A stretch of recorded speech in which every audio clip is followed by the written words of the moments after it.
Hello, Shiver Seekers. Are you ready to follow us into the unknown? I'm Cynthia. And I'm Stephanie, and you have found the Dark Oak. In today's episode, we will cover the only unsolved airplane hijacking in U.S. history. That's right, folks. We got some D.B. Cooper coming your way. I'm so excited. I'm such a fan of this guy. I know he's a bad guy, and I shouldn't be, but I'm really rooting for him. Root for that little guy.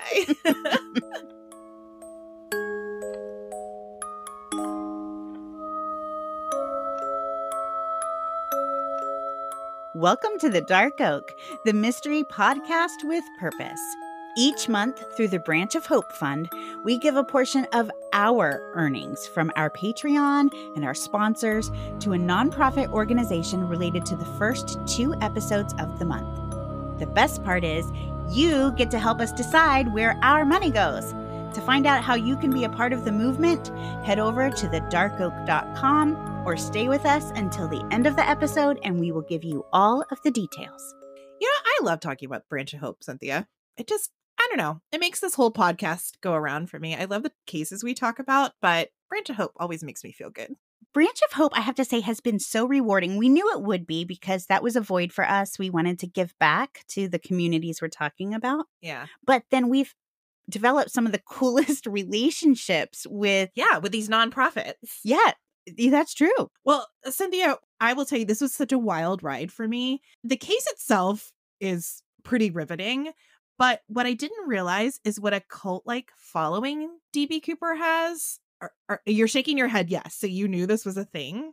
Well, I mean, probably not to the extent that it actually is, but I just know how I feel about it. And like I said, I think the guy's kind of cool. I mean, he's a bad guy. He hijacked a plane. He totally hijacked a plane. Exactly. But nobody was hurt. Which I think Spoiler is why, alert.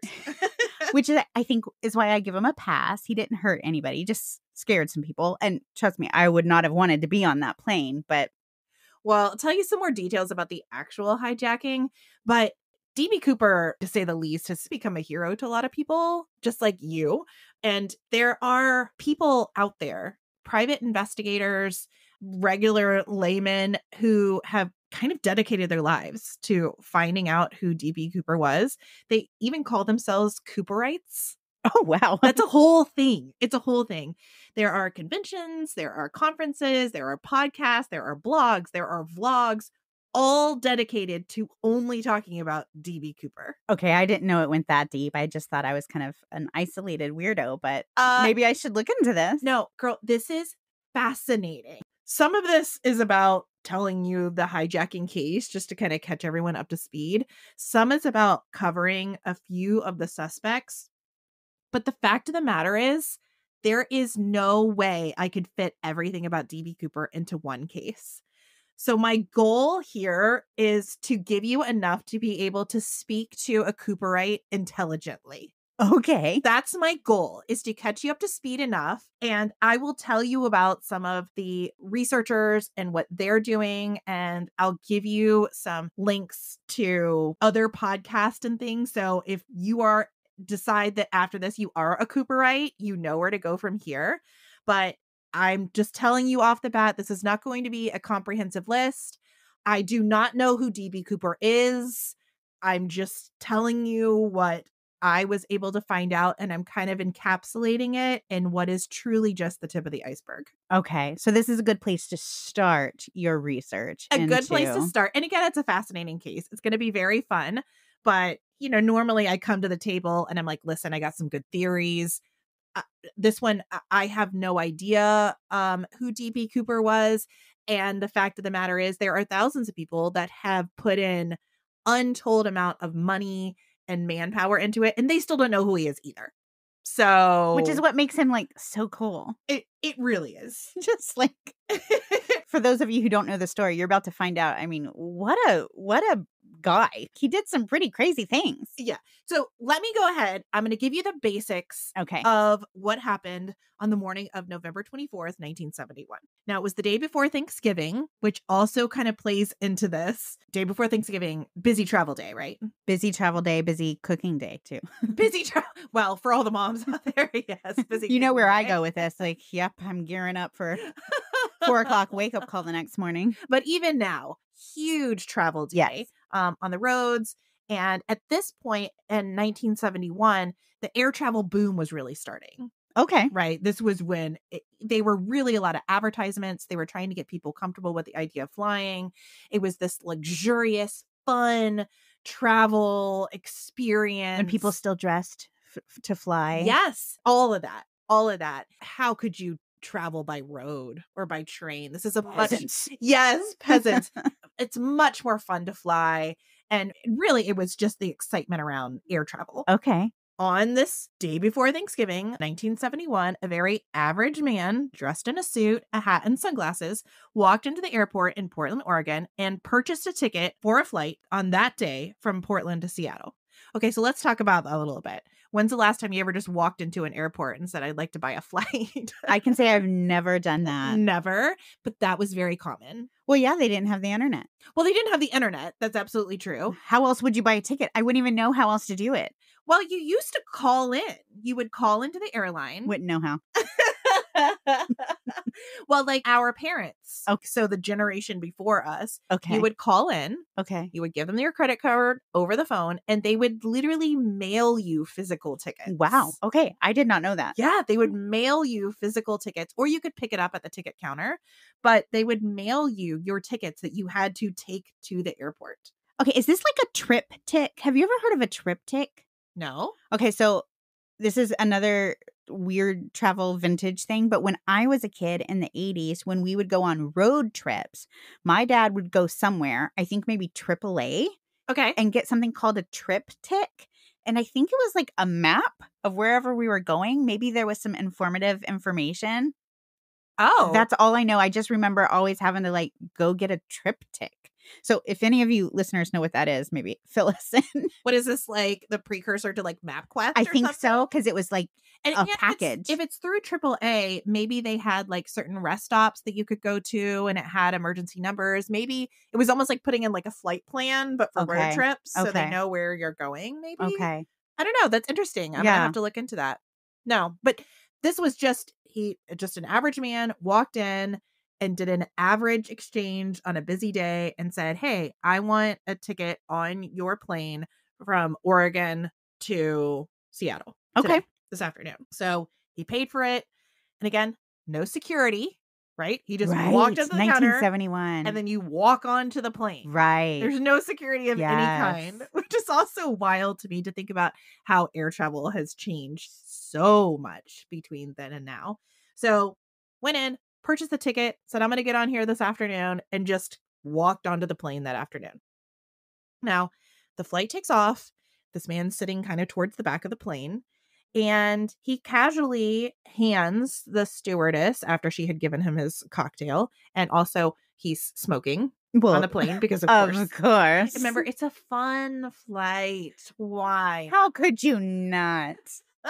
So he casually hands the stewardess a folded note. Now, back in the day, this was also, again, the fun of flying. Stewardesses were a little objectified in this time. This is the time when it was like, come fly with these very attractive women and these very small skirts and let them take care of all your needs. I mean, it was kind of gross, really, the whole thing. But it was this culture of stewardesses, again, being really objectified and sexualized.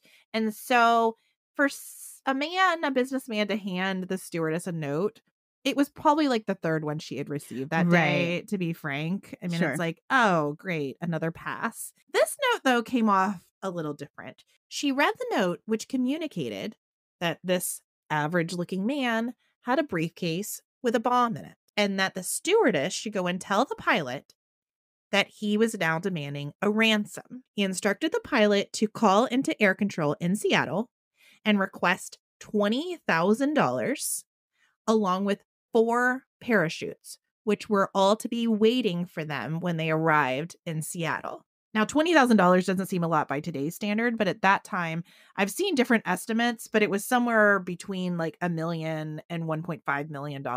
Wow. So that's a big sum of money. Sure. A big sum of money. Another stewardess heard what was going on and came back to see if she could assist. And this hijacker casually opened his briefcase and showed what looked like a battery and several sticks of dynamite.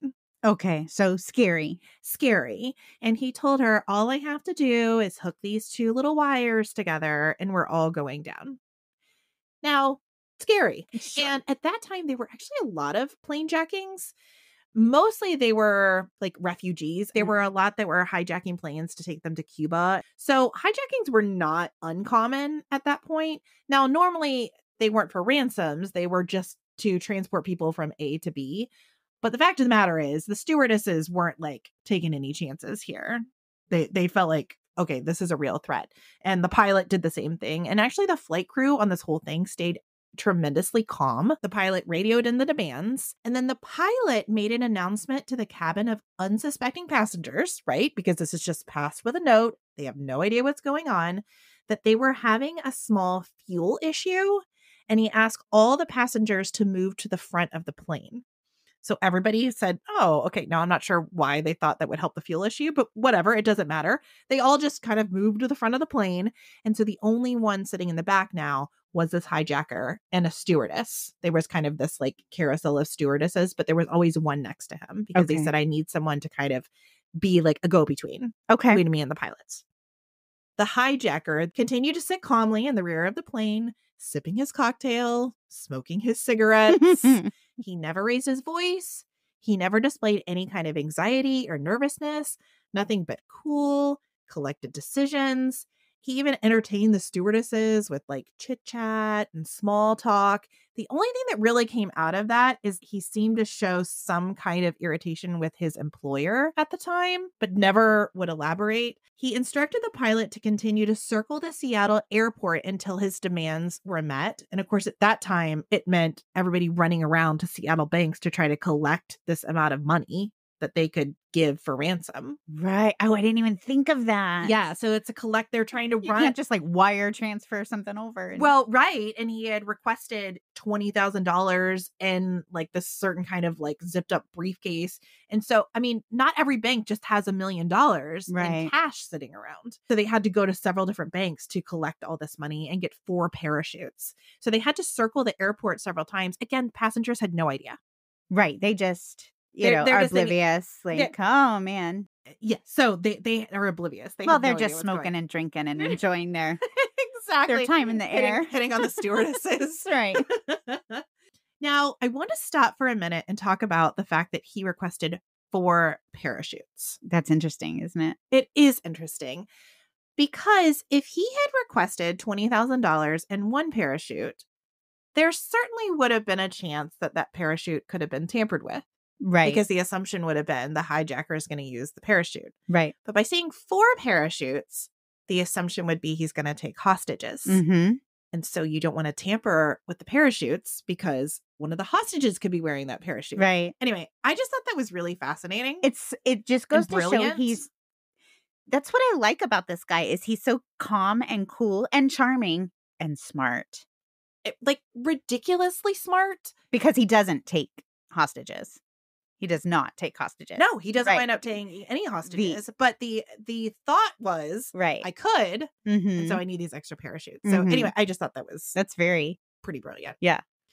So the plane has to circle Seattle a few times before all of the supplies can be assembled. And during this time, the weather starts changing.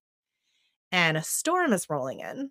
Mm-mm. So it's literally turning into a dark and stormy night over Seattle while this plane jacking is going on. So it's finally time for the plane to land, which it does on a far aft tarmac about a mile from the actual airport. And of course, they landed him on the tarmac, and there are snipers kind of lining the runway to see if there was an opportunity to remove this hijacker. But Cooper, upon landing, instructs all the passengers to lower their shades. Oh, see, he's so smart. So smart. So the plane essentially goes dark. There's no visibility in the plane. Once the demanded goods are loaded onto the planes, he allows all the passengers to disembark the plane. And they all file off. It wasn't that unusual to deboard a plane on a tarmac back in the 70s. You know, right now, that would be kind of unusual to use like the staircase down, but that was pretty common at the time. And it's pretty common in smaller airports because I've done it in small airports. Yes, absolutely. They all disembark the plane completely still unaware, oblivious. still oblivious. They knew something. Just please close your shades. They knew something was a little weird, but they had no idea what was going on. They wind up getting in a bus that was waiting for them. There were 36 passengers. Okay. They get off. They wind up getting on a bus that drives them to the airport. And as they're going to the airport, they're like, by the way, your plane was hijacked. Can you imagine? No. I just got chills as you said that, just putting myself in that position for a second. Also, how oblivious are people? I think right now, because of current circumstances with security and everything, I think we would be much more aware of what was going on. At least I like to think that we would be. I don't know that we would. It's not coming from a bad place, but people are just so wrapped up in themselves and what's going on that I think the majority of people don't notice anything that's not directly affecting them. That's probably true. I am really into my onboard entertainment. Right. So maybe I would be oblivious. Now, see, too. I, as we know, am claustrophobic and afraid of heights and just have weird phobias in general. I do not like flying. So I look on the plane and I'm like, any one of these people could be about to hijack this plane. I'm constantly worried that my seat is suddenly just going to get sucked out the window. I am never relaxed on a plane. So this current Boeing situation really made you feel comfortable with the door flap? I literally was like, that's my worst nightmare. That's literally my fear. The whole time I'm in the air is just all of a sudden my seat's just going to get sucked out. Wow, that's intense. It's pretty intense. Make sure you keep your seatbelt on. Then I'm stuck to the seat. Well, wouldn't you rather be stuck to the seat than nothing? It wouldn't matter at that point. You actually have played out this scenario way too many times in your head. Oh, I'm not joking when I say the entire time I'm on the plane, I am concerned that my seat is going to get sucked out. Well, I can almost definitively say that there were no Cynthias on this DB Cooper. Obviously not, because I would have had that guy pegged. Now, the flight crew was instructed to stay on board with DB Cooper. So now he's got his parachutes, he's got his ransom money, and he's got the flight crew. And he tells the flight crew to refuel the aircraft and begin a second flight to Mexico City with a refueling stop in Reno, Nevada. The whole flight crew is in the flight deck with the exception of, again, the single stewardess that's back there with Cooper. And this time it's a young woman named Tina Mucklow. And right after takeoff, Cooper tells Tina to go into the flight deck and tell the pilot to fly at only 250 miles an hour at minimum height. She does this and comes back and is like, the pilot said it's not possible. Like, we can't do that. And he responds with, yeah, it can be done. Do it. So this is very interesting. He knows some stuff. Or maybe he just got lucky. I don't know. Oh, you think? Oh, It's I feel a possibility. Most people think this definitely leans to some kind of aeronautical training, military training, those kinds of things. I feel like he has to, because if you told me we can't do that, I'd be like, oh, guess I can't do that.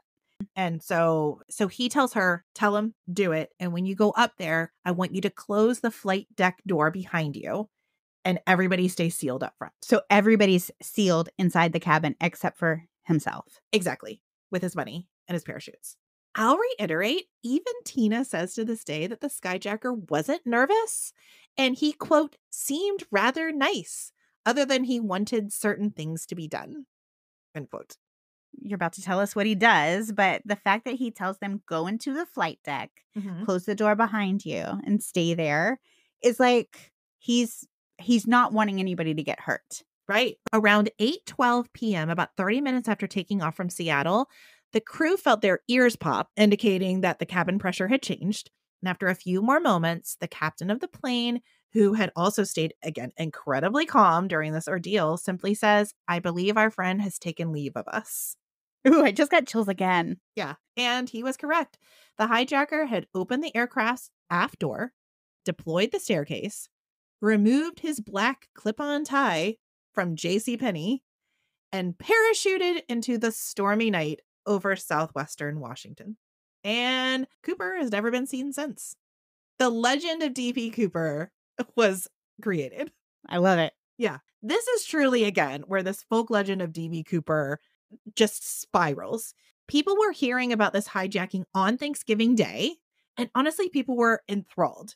Cooper immediately became, again, this national sensation, and it was this real American story of like the little guy sticking it to the man, and kind of like a modern day Robin Hood, if you will. Even his name, I don't know if you know this, is not his real name. The name DB Cooper is not the hijacker's name that he registered with. Okay, I don't know that this is ringing a bell. When Cooper signed in at Portland, he wrote his name down as Dan Cooper. But in a press conference, one reporter accidentally heard D.B. Cooper instead of Dan, and he wrote it down incorrectly as D.B. Cooper. And it was quickly corrected, but everyone collectively decided that D.B. Cooper sounded like a much better outlaw name, and so it stuck. It does, though, doesn't it? Of course it does.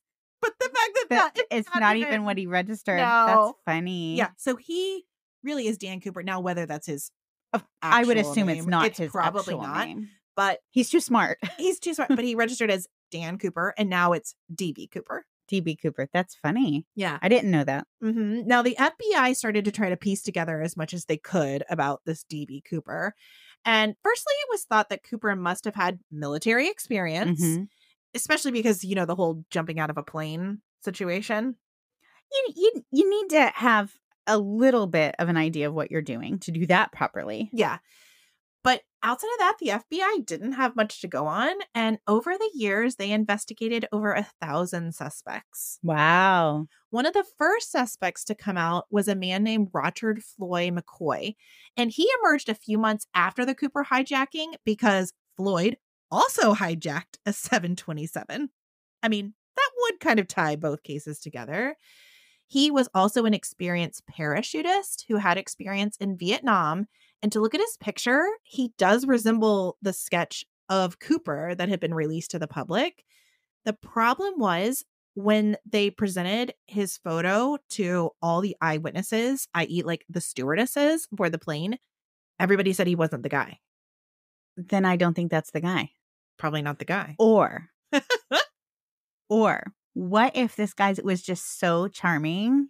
I mean, I know this is crazy. This is like a movie. But what if he was just so charming they didn't want to give him up? And they were like, no, that's not him, even though it was.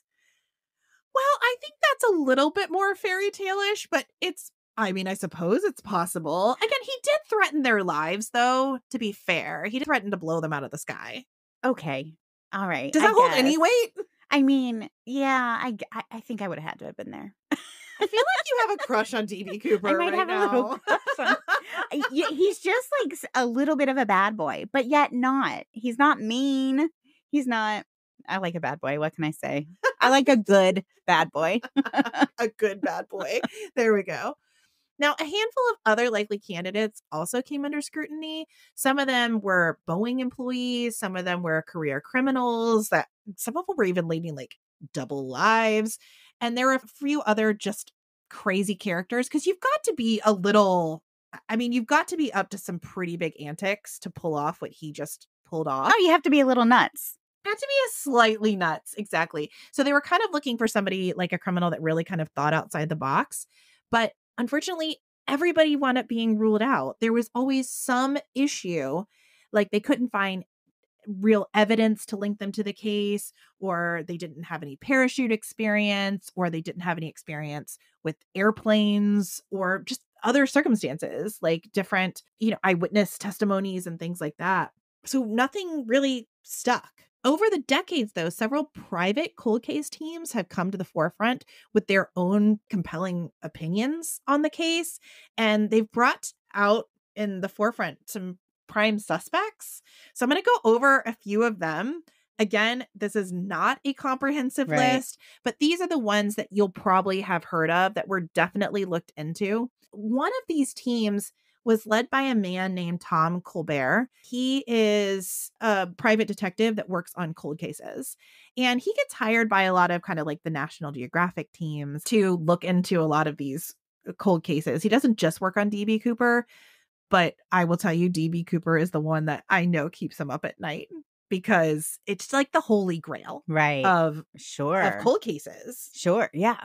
Yeah. One day, a friend of Colbert's called him and told him a crazy story.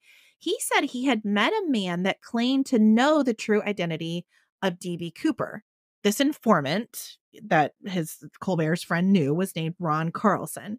And Carlson claimed that his drug dealer from several decades back, named Richard Briggs, also called Dick Briggs, claimed to be D.B. Cooper. He said one night while they were sitting at the bar, Ron Carlson, this informant, called Dick Briggs bluff and said, I know you're not really DB Cooper. And Dick Briggs said, oh, I'll prove it to you. I'll prove that I'm DB Cooper.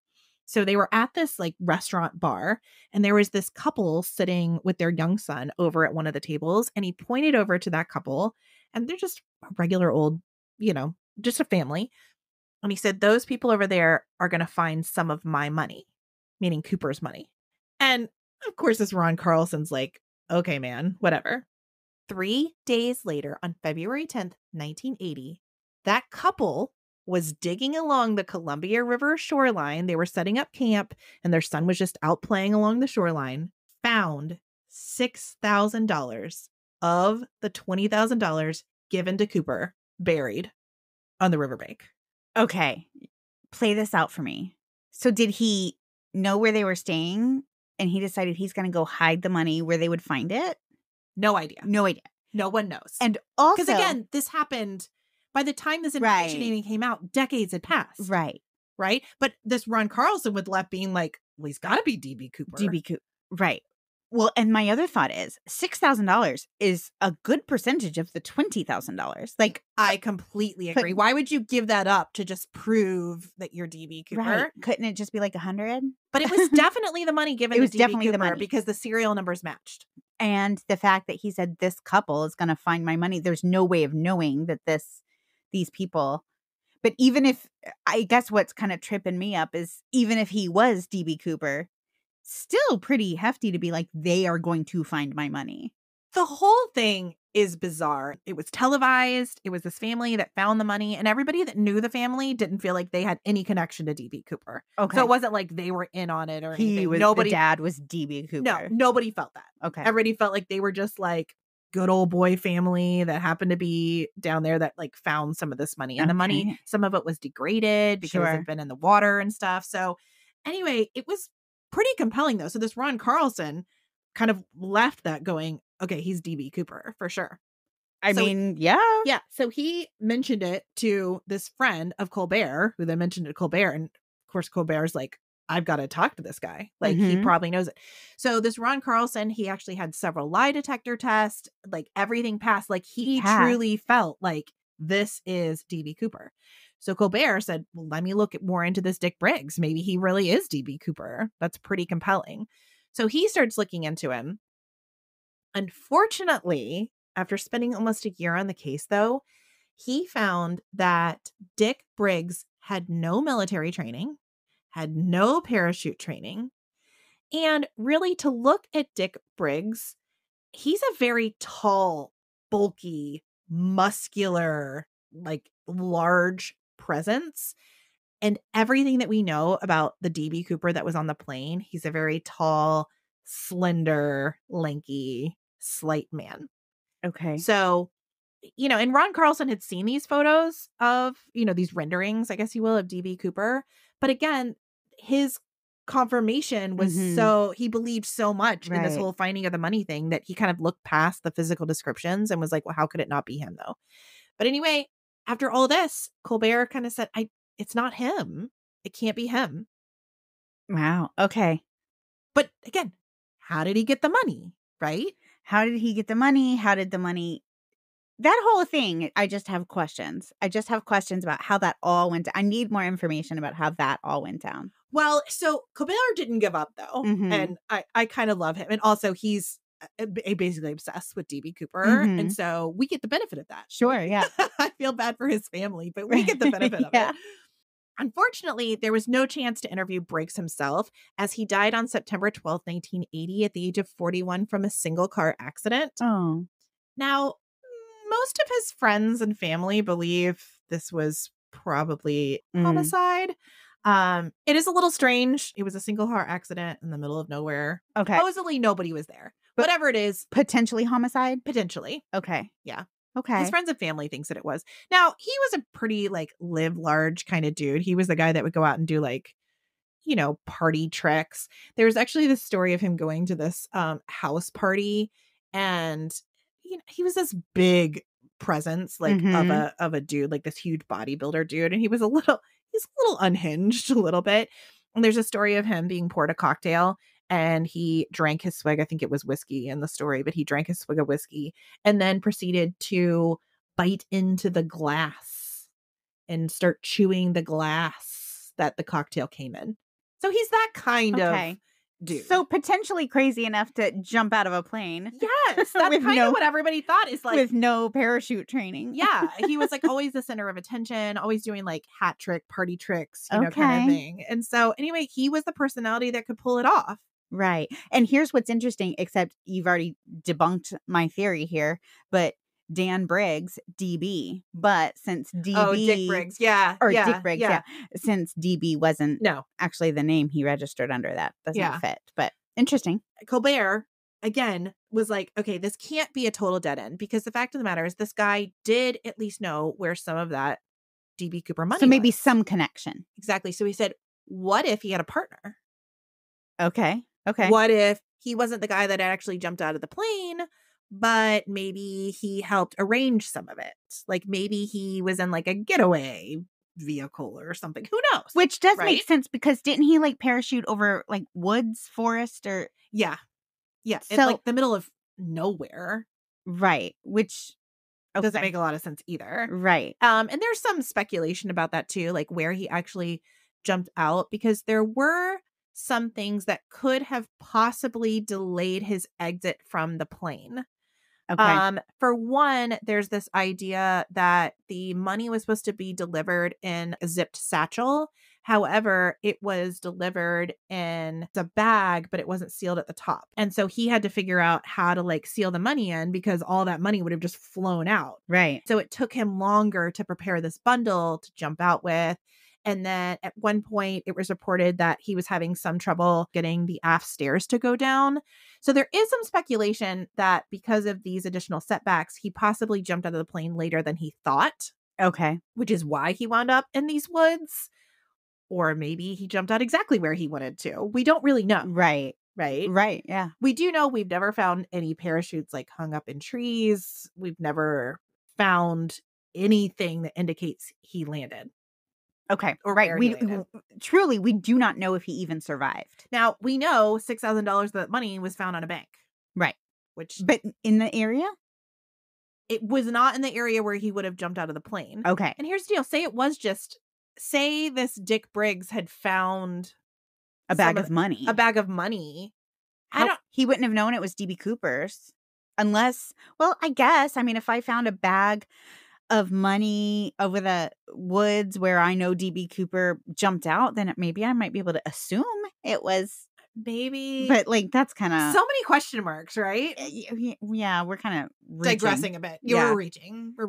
But all valid questions though, and all questions that have been asked by all of these, detectives that are working on this, all these private detectives. So Colbert, again, not wanting to just give up on this Dick Briggs lead, he decides to randomly call the city of Portland. This is pretty genius. So he calls up Portland, Oregon Police Department and asks if there are any old narcs that may have remembered Dick Briggs. Because remember, he's kind of this he's a drug dealer. He's a big personality. So people are going to remember him. And so he says, does anybody remember him or any of his associates? Thinking that maybe if there's an accomplice, maybe it's going to be one of these associates. Crazy enough, this 80-year-old guy remembers Dick Briggs. Okay. And gives a list of essentially neighborhood friends of Dick Briggs. Colbert is like, I'm going to call these guys up. I'm going to see if any of them may know somebody that Dick Briggs may have been associated with as far as this hijacking goes. So he starts calling and nobody knows anything until he gets to the last one on the list. And it's this guy named Pudgy Hunt. Okay. I mean, I love all of this. It almost doesn't. Pudgy Hunt. That sounds like a vintage retro bad guy's name. Exactly. So Pudgy Hunt tells Colbert about one night when Dick Briggs introduced him to a man named Robert Rackstraw. Pudgy Hunt also recalled seeing an article clipping stating that Robert Rackstraw had been awarded the Distinguished Flying Cross, the nation's highest aviation award for his service in Vietnam. Okay, so he knows a thing or two about planes. Colbert then compares a photo of this Robert Rackstraw to a drawing of DB Cooper, and it's almost an exact match. Oh, okay. Okay, right? Now Now I'm starting to think something. Yeah. Now, if this is already turning you into a Cooperite, Mm-hmm. I will tell you most of this information I got about Robert Rackstraw and kind of Colbert's whole journey to find him is covered in the Netflix documentary DB Cooper, Where Are You? Okay. So if this has gotten you like a little bit hooked about this storyline, definitely watch that documentary. It's 3 parts, I think, 3 or 4 parts. Anyway, it's a fun documentary because again, nobody really knows. Sure. But it's kind of following the rabbit hole, if Right. you will, and it's a fun little watch. I'm going to give you some of these highlights, and some of the facts as I have them here came from that documentary. Okay. And kind of what Colbert was able to pull out from this situation. As it turned out, when he started looking into it, Robert Rackstraw was an original suspect. Oh. Yes. In the DB Cooper case, and he was interviewed by the FBI back in 78 and 79. Okay. Where there's smoke, there's fire. Yeah, and there were several of these interviews, which you can see. Oh my gosh, this guy is so squirrely. People would ask him directly, "Are you DB Cooper?" And he would avoid the question. He would just say things like, "There's no way I could be DB Cooper. I'm afraid of heights." But clearly he was awarded this flying cross for aviation. So anyway, he's cheeky. That's how I would answer if I wanted people to think I was something that I wasn't, Right. but didn't want to lie. Right. Or tell the truth. Or tell the truth. Right. Maybe he was. According to DB Cooper, Where Are You? The Netflix series I was just mentioning, Rackstraw was discharged from the U.S. Army after serving at Vietnam, and his discharge may have given him motivation to carry out the hijacking. Because remember, the DB Cooper hijacker had said he was a little disenchanted with his employer. Rackstraw had a lengthy criminal record. He was arrested for bad checks, falsifying military records, and domestic violence. And he was even charged with the murder of his stepfather before being acquitted by a jury. Oh, okay. This guy's colorful. For sure. And capable of doing illegal activity. Definitely. Rackstraw also attempted to fake his own death in 1978 by crashing a rented plane into Monterey Bay, California. However, he was found by investigators a few months later and charged with stealing an aircraft and passing bad checks. So he had spent 2 years in prison for these crimes. Okay. But he's crazy enough to do this. He's wackadoodle. I like it. He's amazing. If you ever get a chance to watch the interviews, and he's cheeky. I know. I really like that. How could I? I'm afraid of heights. As he's a pilot. Like, I like these guys. What does that say about me that I like these bad guys? Well, and some of these characters are genuinely like lovable in their own weird way. Like, I'm not excusing any of the criminal activity. They're kind of like Captain Jack Sparrow. Okay, so he's a bad guy. He's a pirate, but you can't help but to love a bad guy. Or like Dexter, even the serial killer Dexter. Like, you like him. Yeah. You shouldn't, but you do. Yeah, I know. Human nature is weird. Fortunately, at the time, the FBI could never find enough evidence to link him definitively to the DB Cooper case. And there was also an issue of timeline. So Rackstraw would have been in his late 20s at the time of the hijacking, and DB Cooper was always described as being between the age of 35 and 45. Okay, that's a jump. Also, though, there is the issue with me of, are we sure he wasn't wearing makeup or a disguise? Would you realistically, I'm 42, would any amount of makeup or the way I dress or anything like that, if you're sitting next to me, you're the stewardess, would you ever be like, oh, she was in her 20s? Like, no, it's true. I guess you would know. Anyway, yeah, so Rackstraw never, even though he did look like the photo, it just wasn't right. And again, they can never get anything definitive to link him. Right. So no charges were ever filed against him. And really nothing ever came of that storyline. And then he passed away from heart disease in 2019. To me, there is enough, the connection with the money being found. I think he could be good for it. And the age thing just be a weird thing that somebody got wrong. Maybe. He's still a prime candidate, I think, in many people's minds. The age thing does throw a monkey wrench in it. But the other thing about men is, you know, they can grow a beard and then shave a beard and gain and lose a decade. So I'm just saying that alone isn't enough for me to completely rule him out, since everything else about him looked so similar and everything else fits. I think there's still a possibility. Right. Other people think there's absolutely no way it could be Rackstraw. Okay. Now, another very well-known true crime investigator named Eric Ulis, he's kind of like a contemporary for Colbert. They're both following their own investigation.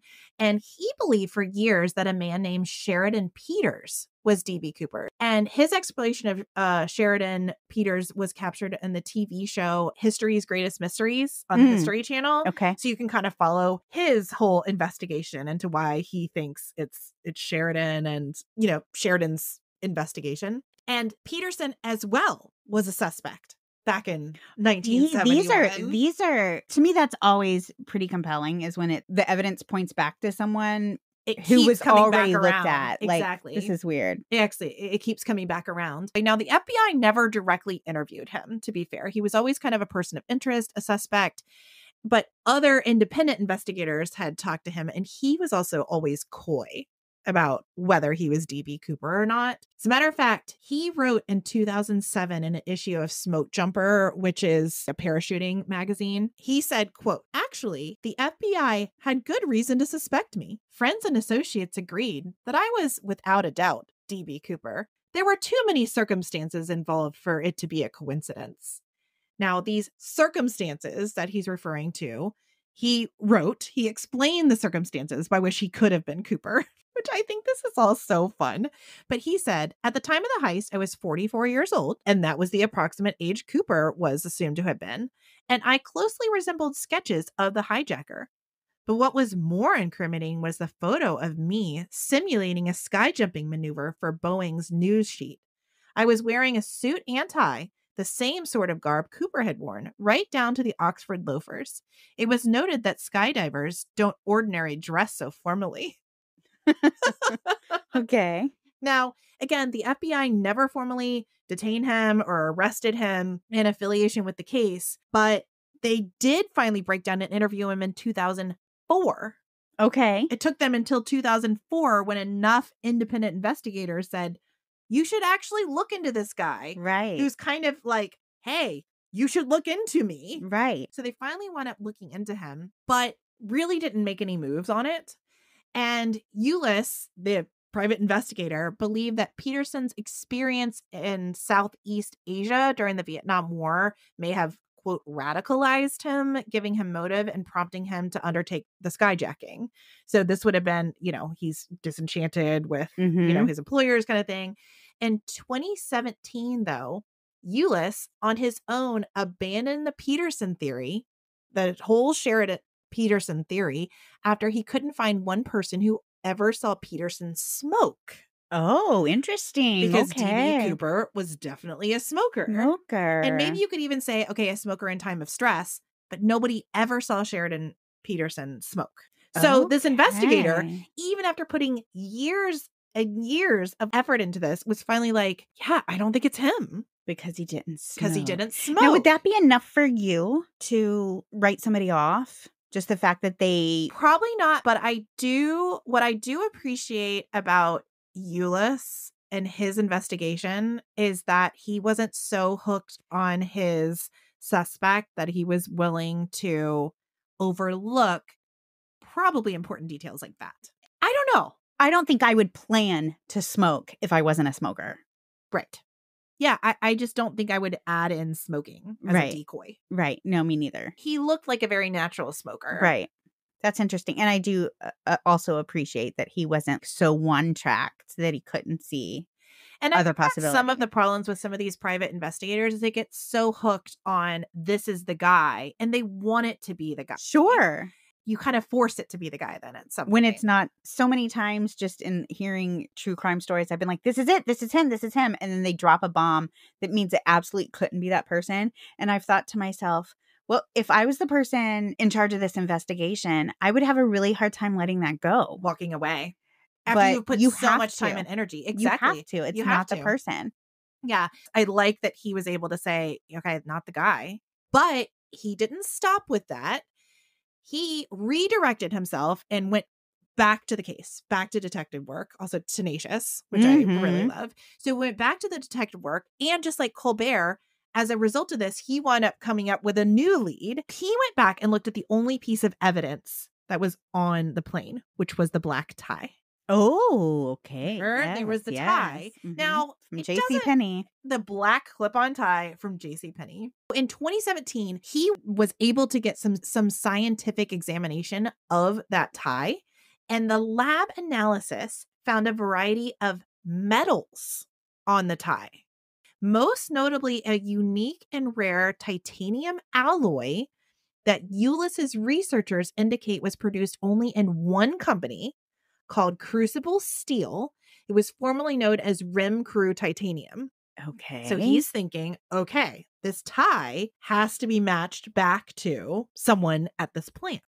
Euless contacted the company, now known as, again, Crucible Industries, and tracked down former employees still alive who worked there in the 60s and 70s and traveled to Pittsburgh where Crucible Steel was located. This led Euless to a man he now believes was probably D.B. Cooper, the late Vincent Petersen.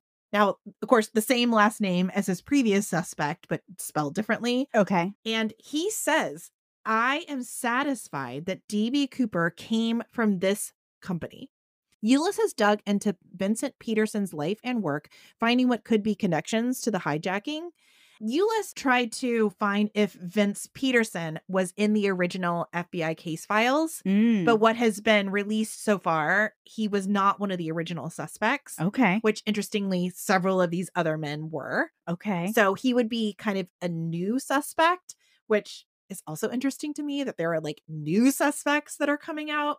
Ulysses believes that Peterson's possible motive for the plane jacking would have been for money because in 1971, the steel industry had a lot of labor strife and economic upheaval, and some 47,000 steel workers in the Pennsylvania area were laid off. And he couldn't find if Vincent Petersen was of those steel workers that were laid off. But if he was, that could have been the motivation for the skyjacking. Because again, this whole like disgruntled with my employer thing. And Ulysses notes that he's talked to Vincent's son and that his son doesn't believe his dad was the hijacker. As far as he knew, his dad was just a regular, honest steel worker. But he thinks that he might be onto something. And he definitely believes whoever D.B. Cooper was worked at that plant. My question is, how do we know that D.B. Cooper didn't just borrow this tie from someone? That's what I was thinking. I was thinking the tie could have come from anywhere. And again, why? Why would I borrow a tie from you? It's not like a black tie would probably have been hard to come by. It's not like wearing a tie in 1971 would have been unusual. They didn't have DNA testing and stuff like that back then. So he wouldn't be like, oh, I'm going to throw them off by wearing my friend's black tie. They were able to extract a DNA sample. Okay. From the tie. Well, what'd that tell us? Well, number one, it told us it was not Sheridan Peterson, his original suspect. So further confirmation. So he was able to walk away from it. And we also have confirmation that it was not Sheridan Peterson. Okay. And we currently do not know who it matches to, because in order to run through CODIS, you would have to go through law enforcement. And at this point, the FBI has no interest in looking into the case. Okay. So that's crazy that we have potential DNA evidence that could answer. But I understand why they don't. But just because you find out who owned the tie doesn't mean you necessarily find D.B. Cooper either. True. But if it comes back to one of these guys who looks good for it in every other way, I mean, don't you think we could? It's possible, but I'm just saying I don't feel like that DNA sample is the smoking gun. That's all I'm saying. I don't either, because who knows how many people touched that tie. Right. And again, back in 1971, they probably wouldn't have even known how to like process it. You know what I mean? Like the chain of custody, who knows how that went back in 1971. Yeah. But I think it's worth looking into if we want to try to solve this. Well, I say more than even the DNA sample, Ulysses really believes this very rare titanium being on the tie is a real clue. And I do feel like there's some merit to that. Like, sure. That's not an accident. Somehow, I mean, so clearly whoever wore that tie at some time worked at this titanium plant, I would assume. I would too. Or was exposed to it somehow, but how? Exactly. So Vince Petersen died in 2002 at the age of 83. So all these suspects are passing away. Sure. But anyway, who knows? Maybe. I mean, the fact that it's somebody new is kind of interesting. Absolutely. To me, kind of what makes, the legend of DB Cooper so interesting is that it is just like a normal person. Like some of these other guys with their long histories and the previous skyjackings and things like that kind of like takes the fun out of it. What makes it fun is that it's just some normal guy who's like, yeah, I'm going to go do this. And then I'm just going to keep it my secret. One other suspect that gets a lot of attention is William Gossett. William Gossett was a Marine Corps, Army, and Army Air Forces veteran who had served in Korea and Vietnam. So a lot of experience. He was a skilled parachutist and had survival training, and it would have matched the skills that Cooper would have needed to pull off what he did. And land in the woods. Exactly, and land in the woods. Exactly. In 2008, Gossett's son, Greg Gossett, told the Standard Examiner he believed his father was Cooper. Ooh. Which is, we always love that. Yeah. He recalled that in 1988, when he turned 21, his dad took out the FBI sketch of Cooper from a filing cabinet and asked his son who the man in the picture resembled, basically insinuating himself. William Gossett then told his son, I just want you to know, in 1971, I hijacked a plane. Okay. Greg Gossett, again, told the Standard Examiner that he asked his father what he did with the ransom money, and William Gossett allegedly pulled out 2 keys he claimed were a safe deposit box in a bank in Vancouver where the money was stored. Kirk Gossett, another son of William Gossett, said his father told him multiple times he was responsible for the Cooper hijacking. So now we have 2 sons that report that their father has told them that he was DB Cooper. Greg Gossett shared his father said he could never tell anyone until after he had passed away, until after his father had passed away.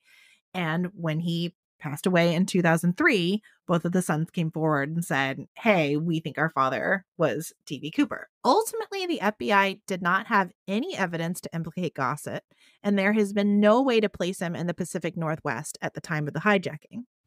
FBI Special Agent Larry Carr told ABC News in 2008, quote, there is not one link to the DB Cooper case other than the statements Gossett made to someone, end quote.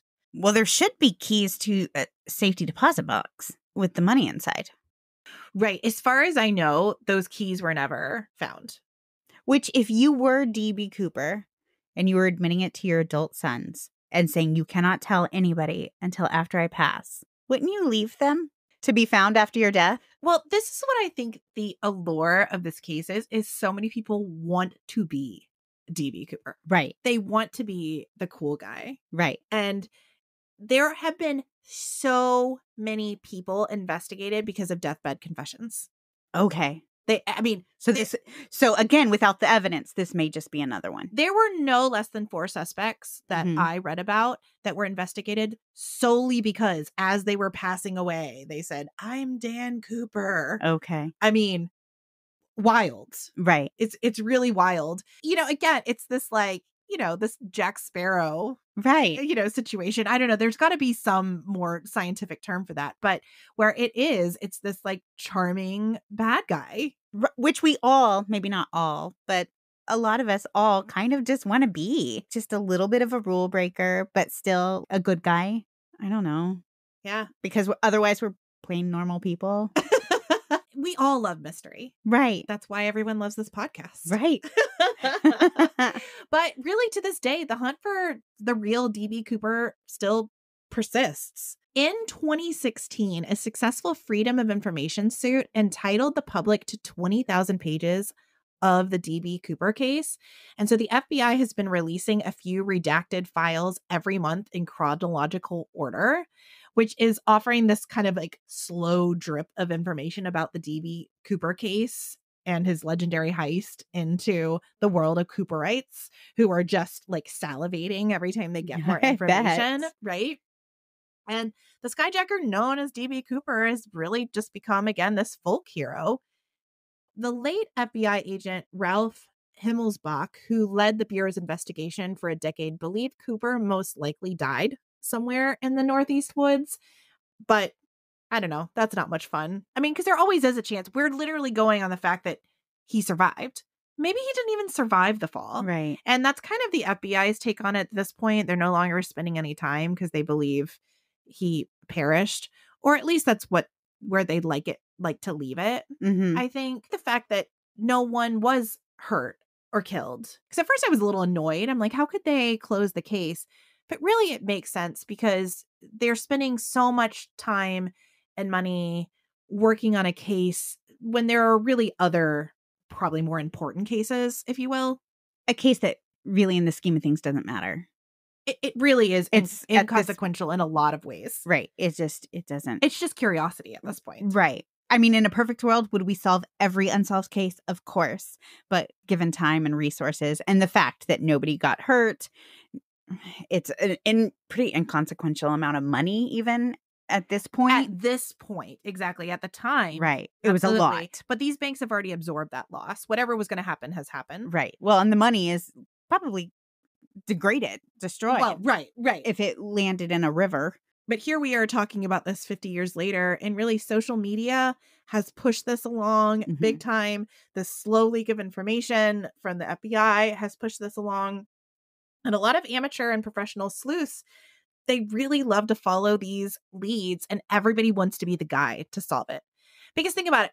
Who would be almost more famous than D.B. Cooper? Right. The guy that finds D.B. Cooper. Right. Yeah. Right. Oh, yeah. So I think there's a lot of, you want to be that guy. You want to be the one that figures it out. You want to be the one that cracks the case. And I think that's what keeps a lot of these guys going. I think a lot of it is just curiosity, but I think a lot of it, I mean, well, sure. if you're that if guy, you can solve the mystery get it first.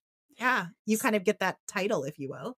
Stephanie, I have to tell you, though I was not yet born and I am a woman, I am D.B. Cooper. I knew it.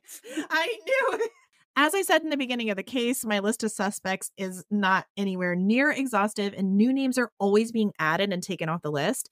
As a matter of fact, many investigators and researchers have named this phenomenon the Cooper curse. It's the trap of finding a suspect that looks good and spending more and more time on it, and you think they're the perfect fit. And then right before you're 100%, something breaks. And you find out they're not the one. And it happens. You can see it just in these examples I've given you. It's like, yes. No. But then you almost spend so much time into it. You're like, I can't quit. I've got to keep going. I've got to keep going forward. Now, I would be remiss if I didn't tell you about the annual CooperCon that is very well attended every November. Can we go? Well, I would love to. Absolutely. Even though I feel like we certainly wouldn't have anything to add, but we may be able to take away. I'm sure there are several people there who believe they know who D.B. Cooper is. Oh, they absolutely. There are probably several people there who claim to be D.B. Cooper. Absolutely. Can we dress in D.B. Cooper like suits with the ties and the hats? Is there any other way of attending? We have to take up smoking before then, but I'll work on it. Yeah.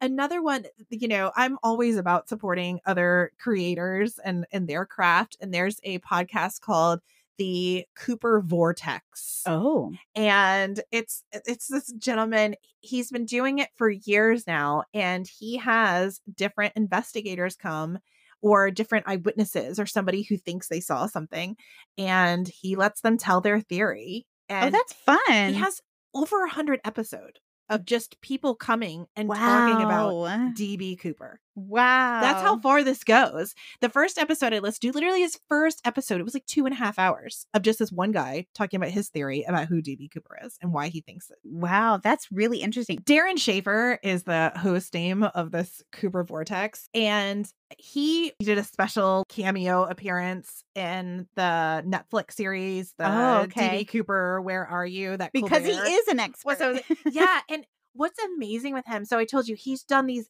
deep dives on Cooper, like every few months. It's these like hours worth of content. And even he said when he started it, he figured he would do some interviews, he would get some more information. And he said at this point, even having gone years with researching it, he is less confident in D.B. Cooper's identity than he was when he first started. Wow. So that gives you any idea how far the rabbit hole goes. And you've kind of already said it without saying it, but of all the cases out there, there are several that at the end of them, I say, I truly hope this is one that is solved in my lifetime. This is what I truly hope is never solved. Right. I like the idea of DB Cooper just being out there, like almost like this like mythological creature, if you will.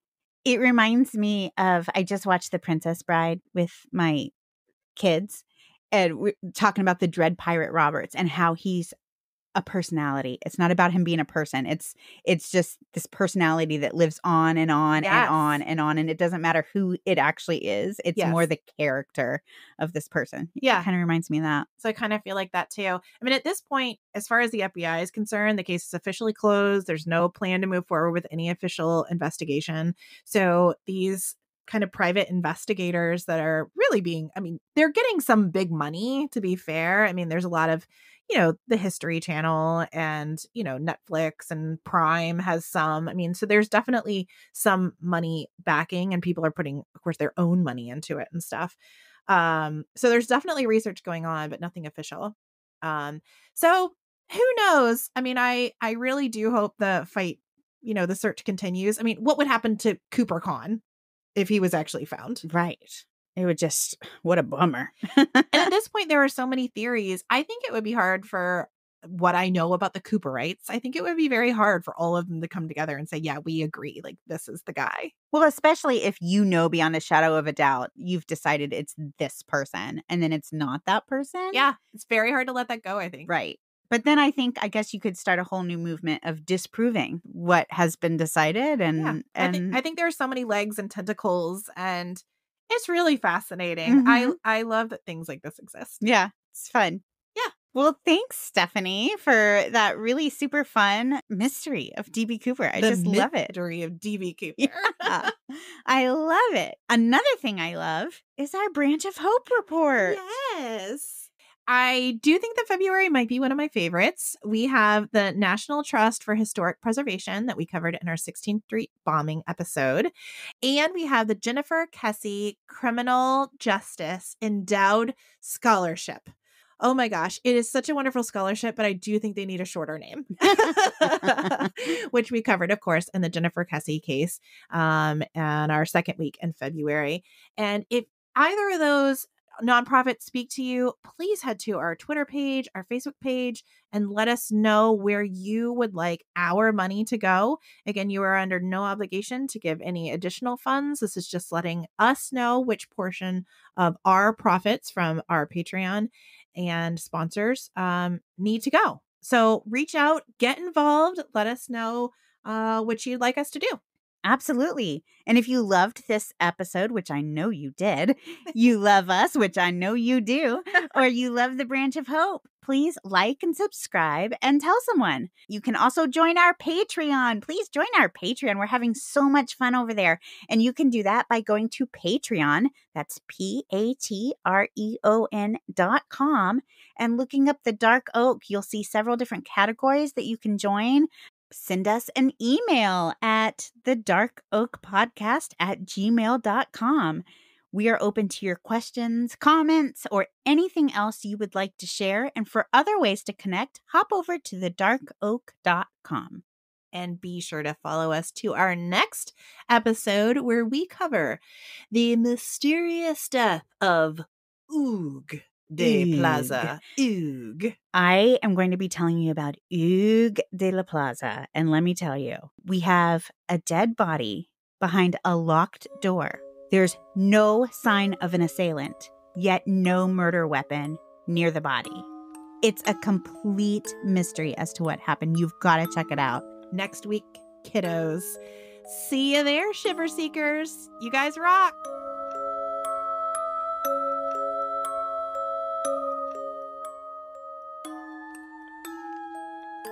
This episode of The Dark Oak was created, researched, written, recorded, hosted, edited, published, and marketed by Cynthia and Stephanie of Just Us Gals Productions, and made possible by you, our shiver-seeking listener. Special thanks goes to Justice Himes for our incredible artwork and Ryan Creep for our amazing music.